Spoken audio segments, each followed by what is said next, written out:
알아두면 좋은 경제 뉴스, 이해하기 쉽게 전해드리는 경제 속 시간입니다. 이성윤 선임기자 나왔습니다. 안녕하세요. 네, 안녕하세요. 오랜만에 나오셨습니다. 네, 그렇습니다. 네. 오늘은 2차 재난지원금 얘기 준비하셨죠? 네, 그렇습니다. 이제 올해 4번째로 추가되는 4차 추가 경정 예산 추경에서 그 안에 포함돼 있어서 다음 주 돼야 결정 확정이 되겠죠? 네, 여야가 다음 주 22일 날 처리하기로 이제 일정은 합의를 했는데 네. 내용까지 이제 합의를 한 건 아닙니다. 네. 그래서 오늘 얘기는 그 정부가 국회에 제출한 안을 바탕으로 하는 거고요. 내용은 약간 변경될 수가 있습니다. 네, 변경이 된다 하더라도 일단 기본 뼈대는 비슷할 텐데. 그렇습니다.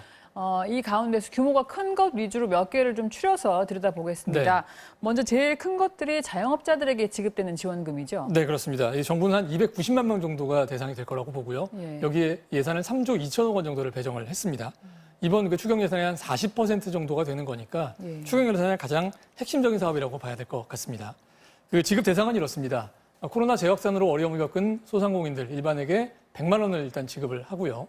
여기에는 이제 조건이 작년 매출이 4억 원 이하, 또 규모가 작아야 된다는 얘기고 매출이 줄었으면 다른 부대 조건은 또 없습니다. 그리고 정부 명령으로 영업에 지장을 받은 사업자들에게는 지원금이 더 있습니다. 학원, 독서실, PC방처럼 집합 금지 명령에 따라 영업을 하지 못했던 사업자들은 100만 원. 또 8월 중순 이후 2.5단계 거리두기 과정에서 영업시간 제한 조치가 내려졌던 수도권의 음식점, 커피 전문점에는 50만 원의 지원금을 더 줍니다. 네.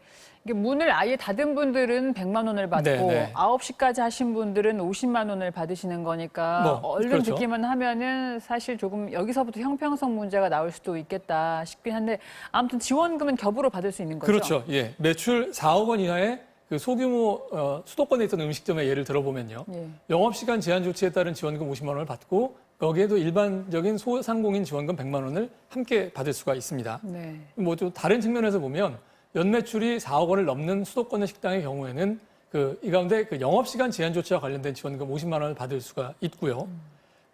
여기 이 이유는 그 정부 명령에 따른 피해 업종은 이 매출 규모를 따지지 않기 때문입니다. 무조건 준다는 말씀인 그렇죠. 거죠. 예. 근데 일반 지원금의 경우에는 아까 매출 제한도 있었고 약간 업종 제한도 있습니다. 네. 그래서 유흥주점, 또 복권 판매점, 임대사업자, 또 변호사 같은 전문 직종이 빠지고요. 여러 사업체를 갖고 있는 사람의 경우에는 한 곳에서만 받을 수가 있습니다. 또 개인 택시는 지원 대상인데 법인에 소속된 택시기사는 그 근로자라서 이 지원금을 받는 대상이 또 안 되게 됩니다. 직종 간 구별은 사실상 이렇게 구체적으로 말씀을 들은 건 처음인데 네. 법인 택시 기사처럼 사업자가 아닌 경우에는 네. 방금 말씀하신 지금까지 설명하신 지원금은 못 받는다는 거죠. 그렇죠. 하지만 근로자들이 근로자 자격으로 받을 수 있는 지원금은 따로 있겠죠. 그렇죠. 예. 근로자들의 경우에는 근데 이제 명목하고 좀 조건이 좀 다르고요. 네. 뭐 해당될 만한 것이 고용유지지원금이라는 게 있는데 네. 이거는 그 사정이 어려운 사업주가 폐업을 하는 대신에 휴업을 하거나 무급휴직을 하도록 해서 이 근로자들의 수입이 줄어든 경우에 이를 보전해주는 경우입니다. 그래서 네. 대상자 숫자가 그렇게 많지는 않을 것 같습니다. 네. 고용관계에 있는 그 월급을 받는 근로자들에 대한 지원 대책의 핵심은 방문 판매원, 또 학습지 교사 같은 이 특수 형태 종사자, 또 프리랜서들에 대한 지원입니다. 그 소득 5천만 원, 또 예전보다 25% 정도 소득이 감소했다. 이런 조건을 갖추면 석 달에 걸쳐서 150만 원을 지급을 받고요. 1차 지원금 미리 받은 경우들도 있는데 이런 경우에는 심사 없이 50만 원을 더 받을 수 있다고 합니다. 소득 5천만 원 이하라는 말씀인가요? 아니면 5천만 원이 감소한다는 말씀인가요? 아니, 5천만 원 이하의 하겠죠, 경우에. 당연히. 예, 네. 다른 영역 얘기도 한번 해볼까요? 네. 초등학생 이하 자녀를 둔 경우에도 아이돌 보는데 필요한 지원금이 지급되죠. 이전에는 미취학 학생이었는데 영역이 그렇죠. 확대됐어요. 예, 좀 확대된 겁니다. 네. 초등학교 다니는 네, 자녀 알겠습니다. 있으시죠? 네. 예. 2008년 1월 1일 이후에 출생한 자녀들의 경우에는 취학 여부 따지지 않고 또 가구 단위가 아니라 아동 한 명 기준으로 해서 20만 원의 긴급 돌봄 자금을 받습니다. 여러 자녀가 있으면 그만큼 더 받는 거고요. 또 미취학 아동은 아동 수당을 받는 계좌, 또 초등학생들은 스쿨뱅킹 계좌라는 것이 있다고 하는데 이를 통해서 입금을 한다고 합니다. 근데 문제는 그 초등학교를 다녀야 될 나이인데 이제 학교를 다니지 않는 경우에는 관할 교육청을 직접 찾아가서 신청을 해야 된다고 하고요. 이 수혜자는 아동 기준으로 해서 532만 명이라고 합니다. 네, 초등학교에 등록된 경우야 자동으로 지급되지만 그렇죠. 등록이 안 된 경우는 본인이 찾아가서 받을 수 있다는 말씀이고요.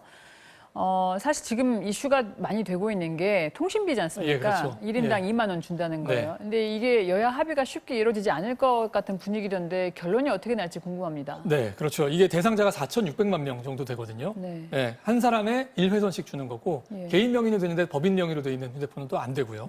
근데 이게 그런 말씀하신 그런 논란이 계속 이제 벌어지는 이유는 이게 좀 소비 유발 효과가 낮을 거라 이런 예상 때문입니다. 예. 그 다른 지원금들의 경우에는 가게에서 금방 생활자금으로 쓰고 이게 이제 이른바 골목 상권으로 흘러 들어가서 바닥 경기를 일으키는 데 도움이 된다 이런 건데 통신비는 통신회사 계좌로 직접 들어가기 때문에 이런 효과가 좀 덜하다는 그런 얘기입니다.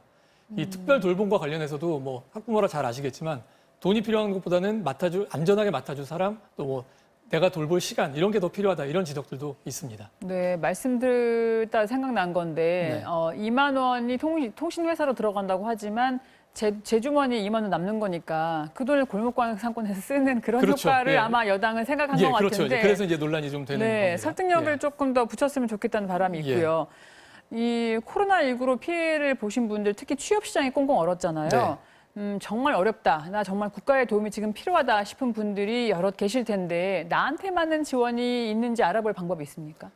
일단 말씀하신 대로 청년 구직자들 또 그리고 생계가 어려운 긴급 생계 자금 지원 이런 것들이 소홀하지만 작지만 소홀한 할 수 없는 그런 상황과 처지들에 대한 지원금들이 또 있습니다. 네. 문제는 내가 여기 해당하느냐, 뭐 내가 뭘 받을 수 있느냐, 뭐 이런 것들에 대해서 좀 판단하기 좀 어려운 상황인 건데요. 네. 그 정부가 각 부처별로 콜센터를 열어서 이거 궁금증을 해결을 해주겠다고 했는데 긴급 돌봄, 뭐 생계 지원 같은 거는 복지부, 소상공인 지원금은 중소기업 벤처부, 또 고용지원금은 고용노동부가 운영하는 콜센터를 활용할 수가 있습니다. 또 권익위에서는 뭐 110번으로 해서 전 분야에 걸쳐서 문의할 수 있는 콜센터를 별도로 운영을 한다고 하고요.